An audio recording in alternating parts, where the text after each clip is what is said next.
Mwiriwe neza umurereye hose hirya no hino kw'isi ndabaramukije kandi ndabifuriza gukomeza kumererwa neza ndetse no gukomeza kugira ibihe byiza cane. Nanabaye ikaze mu makuru n'ibiganiro byacu hano kuri Burundi News TV mbonesha kure imwe rugende ibandanye kubashikiriza amakuru agezweho ariko aravugwa hirya no hino mu bigendanye n'umutekano, politique, diplomacy ndetse n'ibindi bigiye bitandukanye. Turagarutse muri studio zacu hano i Bujumbura mu gihugu c'u Burundi rero aho tugiye kugaruka ku idonido ry'amakuru agezweho muri kano kanya, dore yuko ari amakuru menshi kandi ari amakuru akomeye cyane. Ndabahaye ikaze, dore ingingo nkuru rero turaza kugenda twibandaho ngaho muri kino kiganiro cyacu. Turatangurira muri kino gihugu cy'u Burundi rero hakomeje kugenda havugwa inkuru zikomeye cyane zumwe mu bajejwe iperereza nk'uko bikomeje kugenda bidushikira nyine.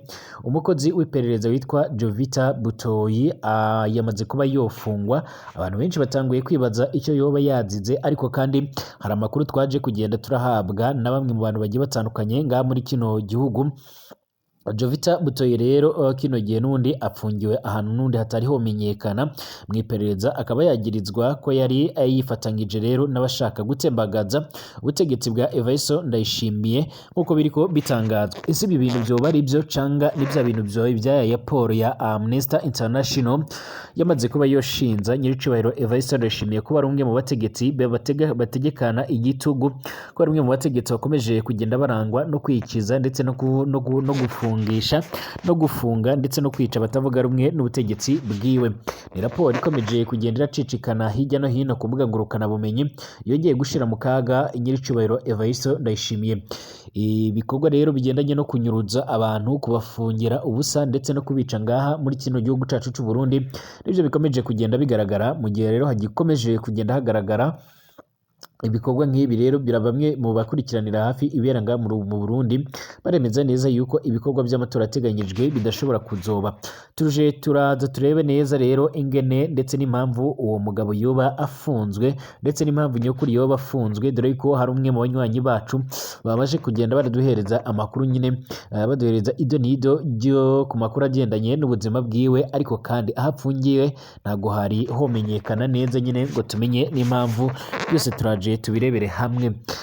Igihugu cya Ukraine cyagabye ibitero bikaze cyane, ibitero bikomeye cyane cyaje kugaba mu gihugu cy'u Burusiya kwa Perezida Vladimir Putin. Akaba ari ibitero baje no kwifashishamo indege, cyane cyane indege zitagira abapilote, indege zikomeye cyane zizwi nka drone ndetse n'izindi ndege zisanzwe, zikaba zoje kugenda zizengereza iki gihugu. Ndetse amakuru adusumira akaba avuga yuko babashije kuba bogaba ibitero bikaze cyane mu mugwa mukuru w'Uburusiya uzwi nka Moscow, ndetse gushika none iki gihugu Burusiya kikaba cyamaze kugenda nacyo gitangaza neza yuko kitazigera n'ubundi cyongera kwinjira muri gahunda z'ibiganiro, kitazasubira muri gahunda z'ibiganiro, ahubwo bwo gushika none urugendo noneho rwo guhangana n'umwanzi ngo nibwo rwoba rugiye gutangura. Ni mu gihe rero ibitero byatanguye ku itariki 4 byo kwinjira mu gihugu c'u Burusiya imbere mindani bikomeje kugenda bituma abanyagihugu benshi bimugwa, abandi bagasabwa kwifungirana mu mazu yabo mu rwego rwo kugira ngo rero by'umwihariko babashe kuba bo kwirinda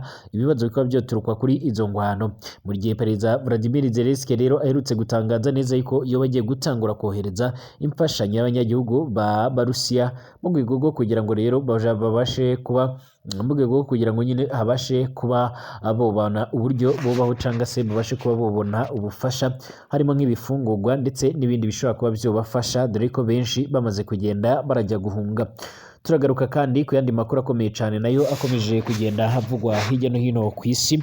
Ndabaramukije mwese kandi ndabahaye ikaze muri ano masaha cyane, aho turi kwa kane ku itariki 22 z'ukwezi k'umunani umwaka 2024. Mwese twizere ko mumeze neza kandi Uwiteka akomeze kubahezagira abanywanyi b'ibiganiro byacu hano kuri Burundi News TV. Ndabashubuje mwese aho muherereye mudukurikiye muri kino gihugu cacu c'u Burundi, mu ntara zigiye zitandukanye, mu makomine agiye atandukanye, mu miji igiye itandukanye. Ndabifuriza kumererwa neza cyane, ndabifuriza kugira ibihe byiza cyane. Abadukurikira muri ngaha ku mugabane wa Afrika, bari muri Congo, abari muri Tanzania, Kenya, u Rwanda, abari na Uganda, mwese mu bindi bihugu bigiye bitandukanye, ndabaramukije mbifuriza ibihe byiza cyane. Abadukurikira muri ku mugabane w'Uburaya, Asia, Australia, Amerika ndetse n'andi hose turabaramukije mwese twifurize ibihe byiza cyane ndetse n'abandi mugenda mudukurikira muherereye hirya no hino mwese tubahaye ikaze mwese tubifurije gukomeza kumererwa neza cyane. Tugiye kugaruka rero kuri ayo makuru akomeye cyane agendanye n'akarengane ndetse n'ibikomeje kugenda birakogwa na leta ya Nyiricubahiro Evariste Ndayishimiye ndetse gushika none rero by'umwihariko aho ikomeje kugenda ijya mu kagaho ndetse n'imigambwe n'imiryango mpuzamakungu ikorera hirya no hino ku isi yongeye kuyotsa igitutu aho ikomeza kugenda yerekana neza yuko ubu butegetsi buriko bubangamira abantu ndetse burimo by'umwihariko buzengereza abantu haba mu kubafunga mu kubica ndetse n'indi honyabwoko rikomeje kugenda rikorerwa abantu bagiye batandukanye ngaha muri kino gihugu cacu c'u Burundi. Ikaze rero ubwo niba rugambirije se ngaha Psion ndahanditse sabone kugira ngo tubashe kuzajya tubana natwe nawe gatanu kuri gatanu. Burundi News TV rero nimbonesha kure imwe rugenda ibandanya kubashikiriza amakuru n'ibiganiro bigezweho biba biko biravugwa hirya no hino mu bigendanye nyine n'umutekano, politike, diplomasi ndetse n'ibindi bigiye bitandukanye. Mu masaha aheze rero niko twariko tugaruka ku butumwa bugiye bitandukanye bwaje kugenda buratangwa n'abatari bakeya aho ngaha mu gihugu c'u Burundi abantu bariko batabaza bavuga yuko rero iyi leta ya Evariste Ndayishimiye ikomeje kugenda ikora amabi menshi cyane iriko irakora ishano iriko iratuma abanyagihugu bahahamuka ndetse bamwe bakanagira ubwoba mu gihe batanguye kwibaza mu gihe uko byaba bimeze mu gihe amatora yaba ayegereje cyangwa se yaratanguye kuba ngaha muri kino gihugu. Hari ubutumwa rero twamaze kugenda tubona by'umwihariko butabariza witwa Jovita Butoyi nk'uko bikomeje kugenda bigaragara akaba yarasanzwe ajejwe mu iperereza cyangwa se ari mu iperereza. Waduhaye amakuru rero yatwandikiye atubwira ati aya makuru n'amakuru ya nyayo ariko natwe twabandanyije kwishakira amakuru ngene kugira ngo tubashe kuba twamenya ko ibintu ari byo bya nyabyo. Nkuko bikomeje kugenda bigaragara rero by'umwihariko nkuko bikomeje kugenda bigaragara uyu muntu yarasanzwe akorera iperereza nga mu gihugu c'u Burundi nyine nawe si uwundi ni Jovita Butoyi. Kino gihe rero apfungiwe ahantu hatigeze hanamenyekana na gatoya mu iperereza nga mu gihugu cacu c'u Burundi, hakaba yagirizwa kuba yarafitanye isano n'abashaka gutembagaza ubutegetsi bwa Evariste Ndayishimiye nkuko bikomeje kugenda bigaragara. Evariste Ndayishimiye kandi akomeje kugenda anyuruza abantu, akomeje kugenda yica abantu mu buryo butemewe ndetse gushika none imiryango igiye itandukanye ikaba yatanguye kuba yohaguruka imushira mu majwi. Yagize ati mu mutabarize ntahave agirirwa nabi cyane ahubwo aje imbere y'ubutungane aburane, ndagusabye mufashe mudukorere iyo nkuru nyine mubashe kuba mwoyitangaza mu rwego rwo kugira ngo nyine atabasha kuba yogira ikibazo. Iki gihugu c'u Burundi rero gisigaye gifise abantu bagiye batandukanye babaye babi cyane niko novuga kugeza aho umuturage iyo bamufatiye umuntu bakamujyana ku gipolisi cyangwa se mu iperereza cyangwa se ku yindi pirizo abandanya gutabaza avuga yuko rero yarakwiye kuba yocungirwa umutekano ku buryo bukomeye cyane. Ni mu gihe rero amakuru dufise akomeza kugenda adusomira byibuze hagati y'icumweru kimwe ndetse n'ibyumweru bigira muri bibiri abantu hagati y'umunani ndetse n'abantu 10 baba bamaze kwicwa nga muri kino gihugu c'u Burundi.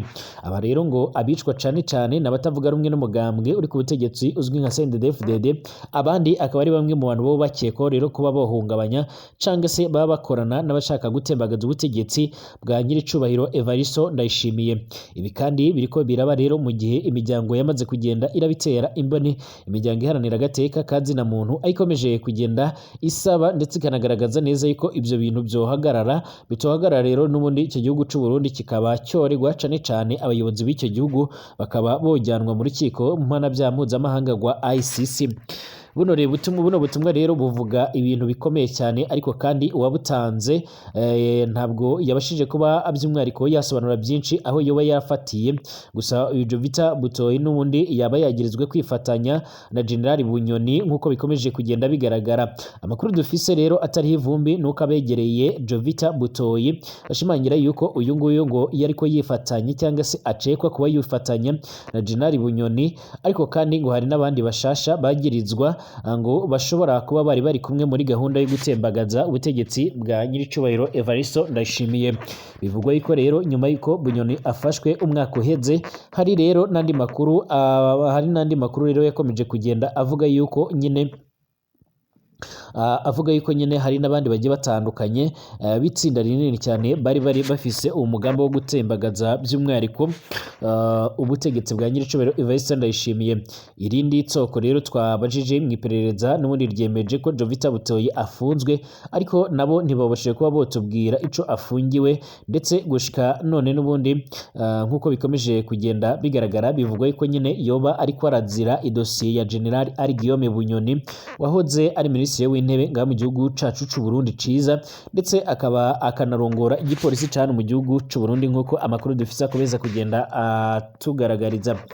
Nta byinshi tuzi rero bijyanye na kahise ka Jovita Butoyi wamaze kuba yotabwa muri yombi arazira idosiye ya General Ari Guillaume Bunyoni. Ico tuzi nuko rero ari intwazangabo mu gipolisi ivuka mu Kamenge. Turazi yuko rero yarongoye iperereza mu ntara ya Rutana, Cibitoke, Rumonge, Ngozi, Kirundo ndetse na Bururi nk'uko amakuru akomeza kugenda aradusumira. Mu ntara rero yakoreyemwo rero nk'umukuru w'iperereza ntibigeze bamuvuga nabi canga se ngo bagire ibindi bintu bobasha kuba bomuvugaho, ariko muri ndondeza turafise rero izina ryiwe mu madosiye y'abantu banyurujwe n'iperereza bakabura irengero ryabo. Kenshi yarabafataga rero akabamanukana i Bujumbura, mu nyuma rero bakaburirwa i Bujumbura ku cicaro gikuru rero c'iperereza. Abandi bafatiwe rero mu ntara yaba ajejwe, ariko kandi bagafatwa n'abandi bategetsi. Ariko kandi binavugwa yuko rero nubwo uyu mugabo atigeze akora amabi menshi mu gihe yarajejwe iryo perereza, abo yabashaga kuba yofata canga se yabashaga kuba akeka y'ibyaha ariko arabakora iperereza, ngiyo bogendaga nta numwe yabashaga kuba yohindukira canga se ngabashe kuba yogaruka, nkuko amakuru akomeza kugenda adusumira. muri ntwarate umwaka wa 2020 mu mwaka wa 2016 mu gihe Jovita Butoyi yatwaraga iperereza mu ntara Cibitoki, yarahagaritse umusore witwa Boris Sinagaye wo ku Musaga yari agiye kwivuza mu Rwanda, amupfungira rero gato mu Cibitoke mwijoro amumanura i Bujumbura. Kuva ubwo ngubwo rero nta gakuru ka Boris Sinagaye kigeze kuba kongera kumenyekana. Bivugwa yuko rero ubu noneho rero bamwe mu bantu bagiye batandukanye bari baratinye kuba bovuga, ubu noneho nyine botanguye kugenda baravuga, bakavuga amabi amwe namwe yagiye arakorerwa canga se uyu mugabo yagiye arakora. Bivugwa yuko kandi abenshi bagiye baranyuruzwa ntibanagaruke, byagiye bikorwa n'abandi bari basanzwe bafatanyije, ariko gushika none akaba nawe bisa naho byongeye kumugaruka.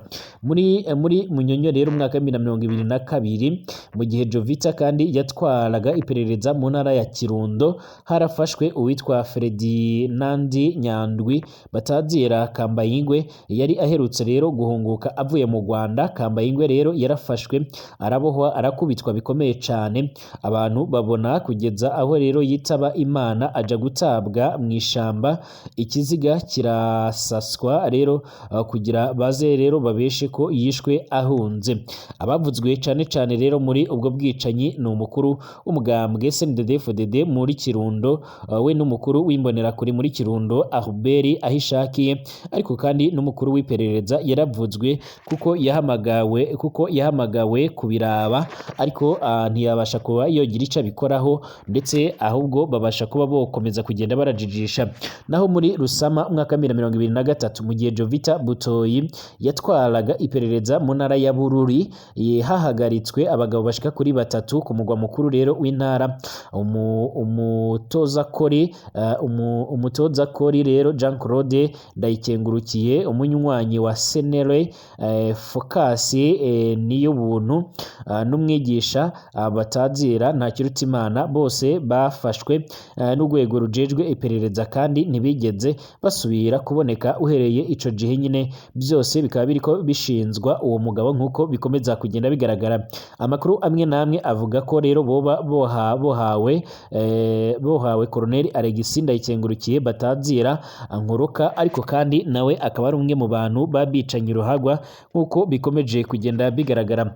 Ntidufise rero amakuru atomoye y'igico Jovita Butoyi ariko aragirizwa muri kino gihe, ariko kandi nk'uko bisabwa n'uwamutabarije nta numwe rero akwiriye gupfungirwa ahatazwi. Turazi neza yuko rero n'abakozi b'iperereza bahora bafatwa mu nyuma bakaburirwa irengero. Akarorero rero ni ibyashikiye Major Majoro Savine Nahindabyi muri Rusama umwaka wa 2016 turasabye yuko rero Jovita yojanwa imbere y'ubutungane kugira ngo abashe kuba yisigure ko nimba koko rero hariho ibyo akurikiranyweho muri ndondeza aho kwipfuza ko yobazwa rero aho abantu banyurujwe n'iperereza mu turere tujejwe nk'uko biriko biragaragara. Iki gihugu kandi cy'u Burundi gikomeje kugenda cyugarizwa n'ibibazo bigiye bitandukanye bigendanye no kunyuruza abantu, kubica ndetse no gukora ibindi byaha bigiye bitandukanye. Ibi rero byoje gutuma imiryango igiye itandukanye ikomeje kugenda ayigera amajanja ubutegetsi bwa nyiricubahiro Evariste Ndayishimiye, aho bakomeza kugenda bamwotsa igitutu bavuga yuko nyine uyu mutegetsi ari umwe mu bategetsi babi, ndetse bamwe batanguye kugenda bamugereranya na Hitler ndetse n'abandi bategetsi babi cyane isi yoba yaragize kuko bikomeje kugenda bigaragara. Nyuma y'ibyo byose rero by'umwihariko nta kintu gitangaje cyangwa gikomeye leta y'u Burundi yari yoshira ahagaragara mu gusigura nyine cyangwa mu gusobanura kuri ibyo byaha bakomeje kugenda bararegwa. Ibitangazamakuru bigiye bitandukanye hirya no hino ku isi, amaradiyo ndetse n'amateleviziyo byose bikomeje kugenda byerekeza amakamera yabyo ndetse no gutoreza amakuru imbere mu gihugu cy'u Burusiya nk'uko bikomeje kugenda bigaragara. Ibitangazamakuru bimwe biti umuriro ukomeje kwaka ndetse kuwuzimya bikomeje kugenda birananirana ngaha imbere mu gihugu cy'u Burusiya. Perezida Vladimir Putin arongoye icyo gihugu arakoresha amanama y'ubutitsa, ariko kugira ngo abashe kuba yokemura ibibazo bihari bikomeje kugenda bigorana. Ukraine yamaze kuba yongera kugaba igitero gikomeye cyane, igitero cy'ubugome, igitero karabutaka, igitero cy'injyana muntu, igitero cy'indege zitagira abaderevu zigishika kuri 45 mu kirere cy'u Burusiya. Ni igitero rero cagabwe na Ukraine kuri uyu nguyu wa gatatu ku itariki ya 21 Myandagaro umwaka wa 2024. Ni igitero rero nk'uko bikomeje kugenda bigaragara cyongeye guhindura ibintu ndetse cyongeye gushira mu gihirahiro rero Perezida Vladimir Putin. Ni igitero catumye rero ibiganiro byose bigamije amahoro hagati ya Ukraine n'Uburusiya bihagarara nk'uko abayobozi ku ruhande rw'igihugu cy'u Burusiya botanguye kugenda barabitangaza, aho bivugwa yuko botanguye kwikura muri bino biganiro. Ni mu gihe kandi ku ruhande rwa Ukraine bo bumva neza yuko gahunda y'ibi bitero ari nziza, kubera yuko n'ubundi gishobora kuzumvisha neza igihugu cy'u Burusiya kuba bashobora kuba bo kwinjira muri gahunda z'ibiganiro. Ministeri rero y'ingabo mu Burusiya yatangaje yuko Ukraine yohereje drone zishika kuri 45 zose hamwe n'indege 11 muri izi ngizi ngo zibasiye rero umugwa mukuru w'Uburusiya Moscow, naho 34 zisigaye rero ngo zibasiye intara zigiye zitandukanye z'Uburusiya zirimo Bryansk ndetse n'ahitwa Belgorod ndetse n'ahitwa Kloga nk'uko biriko bitangazwa n'abayobozi ngaho muri kino gihugu cy'u Burusiya kwa Perezida Vladimir Putin. Minisitiri rero w'ingabo mu Burusiya rero akemeza neza yuko zose zarasiwe mu kirere atanimwe yasuye muri ico gihugu ca Ukraine nk'uko bikomeza kugenda bigaragara.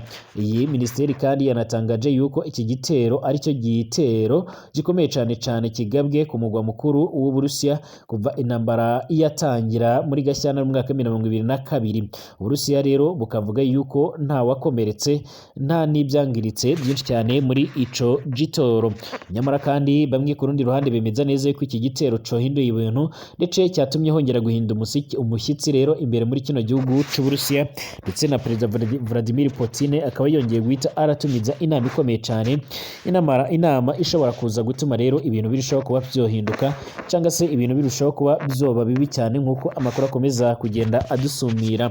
Umunsi wakurikiye rero ijoro ry'igitero abaturage rero b'u Burusiya ngo bakomeje imirimo yabo isanzwe. Ibi bitero kandi by'umwihariko ntibyahagaritse ibiganiro bya Perezida Putin wari wakiriye Minisitiri w'Intebe w'Ubushinwa nk'uko biriko bitangazwa. Dmitry rero Medvedev wahoze ayobora Uburusiya rero yahise atangaza neza yuko kubera ibi bitero bya Ukraine ngo ibiganiro byose byari bigamije gushaka inzira z'amahoro rero ngo birahagaritswe, nkuko uyu nguyu yakomeje kugenda bitangaza. Yagize ati nta bindi biganiro na Ukraine, intambara igomba gukomeza kugeza umwanzi atsinzwe burundu nkuko biriko bitangazwa. Umunsi wakurikiye rero ibi bitero Ukraine yatangaje ko nayo yasenye indege zitagira abapilote rero zibarirwa muri 60 zagabye muri Ukraine nyine n'Uburusiya ziturutse muri Belarus nk'uko bikomeje kugenda bigaragara. Ni mu gihe rero mu perezida wa Belarus Alexander Lukashenko nawe aherutse kugenda atangaza neza yuko yiteguye gutanga ubufasha bwiwe ndetse yiteguye gukora byose bishoboka kugira ngo inshuti ye magara cange umunywanyi wiwe perezida Vladimir Putin abashe kuba yotsinda uru rugamba. Nyamara bivugwa yuko rero n'ibindi bihugu bigiye bitandukanye ngo byotanguye kugenda biratera inkunga iki gihugu nk'uko bikomeje kugenda bigaragara ndetse nk'uko bikomeje kugenda bitangazwa.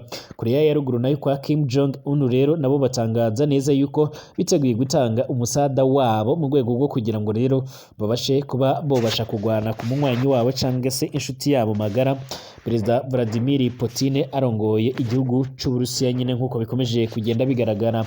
Icyakora rero nubwo igihugu cy'Uburusiya gikomeje kugenda kihagararaho bivuga yuko ibitero bikomeye cyane bya Ukraine bikomeje kugenda bizengereza iki gihugu ku rwego rukomeye cyane, aho gushika none abanyagihugu bariko baragenda barafungiranwa mu mazu, abandi bakarimo guhungishwa mu buryo bwa kibuno maguru, abandi bakaba bariko bahitanwa n'ibi bitero bikomeye cyane dore ko ari intambara isanzwe ibarizwamo ibitero karabutaka, ibitero bikomeye cyane aho hifashishwa indege z'intambara ndetse n'ibibunda birasakure. Burkina Faso, Mali ndetse na Nigeria bareze Ukraine muri Loni nk'uko bikomeje kugenda bigaragara. Minisiteri y'ububanyi n'amahanga rero ya Mali yavuze ko leta za gisirikare za Burkina Faso, Mali ndetse na Niger zandikiye akanama k'umuryango w'abibumbye gashinzwe umutekano bamagana ibyo bavuze ko ari inkunga ya Ukraine ku mitwe rero y'inyeshamba mu karere ka Sahel muri Afurika y'Iburengerazuba nk'uko twabibajejejeho mu minsi iheze. Mu ntangiriro rero za Kanama, Mali yahagaritse umubonano w'ububanyi n'amahanga wa Ukraine kubera amajambo yavuzwe n'umuvugizi w'ikigo c'ubutasi ca gisirikare ca Ukraine Andriy Yusuf ku byerekeye ingwano yabereye mu majaruguru ya Mali yahitanye abasirikare ndetse n'abacancuro bo mu kigo c'Abarusiya kizwi nka Wagner Group mu mpera za Nyakanga. Guverinoma ya gisirikare kandi ya Niger yakurikiyeho rero mu gucana umubano na Ukraine nyuma y'imisi rero mu rwego rwo kwifatanya n'umuturanyi wayo. Yusovo rero yari yavuze yuko inyeshamba zo muri Mali zabonye amakuru akenewe cyane kugira ngo rero igikorwa ca gisirikare kigende neza. Mali na Niger basobanuye ibyo ngibyo rero Yusovo yavuze ko ari ukwemera ko Ukraine yagize uruhare rutaziguye muri ayo makimbirane, bakanashinja rero gushyigikira iterabwoba mpuzamahanga.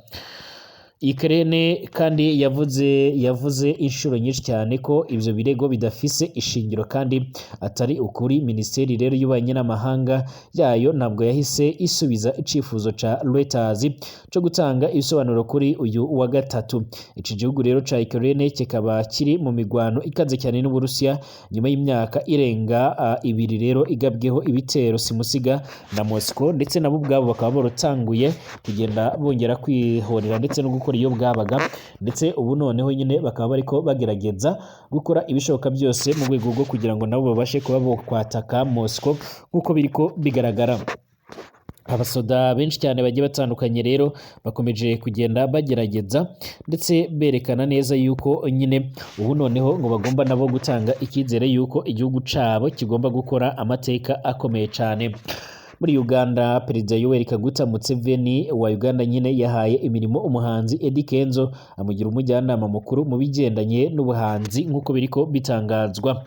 Eddy Kenzo rero yarasanzwe ari umuyobozi w'ihuriro ry'abahanzi bo muri iki gihugu ca Uganda. Idrissa Amusuza rero Kenzo yiyongereye mu bajyanama babarirwa mu 160 Museveni asanganywe. Perezida wa Uganda kandi yamuhaye ziriya nshingano nyuma y'igihe guverinoma y'iki gihugu ishinjwa kutita ku bahanzi. Byatumye rero umunyapolitike akanaba n'umunyamuziki Robert Setamu rero uzwi nka Bobi Wine asaba Museveni gushyiraho umuntu wo gukurikirana ibikorwa by'abahanzi nk'uko biriko bitangazwa. Nyuma yo guhabwa rero iriya mirimo Fiona Nyamutoro rero usanzwe ari umugore wa Eddy Kenzo akanaba umunyamabanga wa leta ya Uganda ushinzwe ingufu ndetse no guteza imbere amabuye y'agaciro yabaye mu bambere rero bamushimiye ndetse no gukomeza gutera intambwe nziza. Mu butumwa yanditse ku mbuga ngurukana bumenyi ziwe rero yagize ati ndagushimiye Eddy Kenzo kubw'akazi wahawe unagakwiriye ntewe ishemwa nawe nk'uko rero bisanzwe. Nyamutoro rero yanashimiye Perezida Yoweri Kaguta Museveni wibutse umugabo wiwe akamugira umujyanama wiwe nk'uko biriko bigaragara. Nguko rero ni bimwe mu bikomeje kugenda biravugwa muri aya masaha, twongere gusubira mu masaha ari imbere turebera hamwe ibikomeza kugenda biravugwa.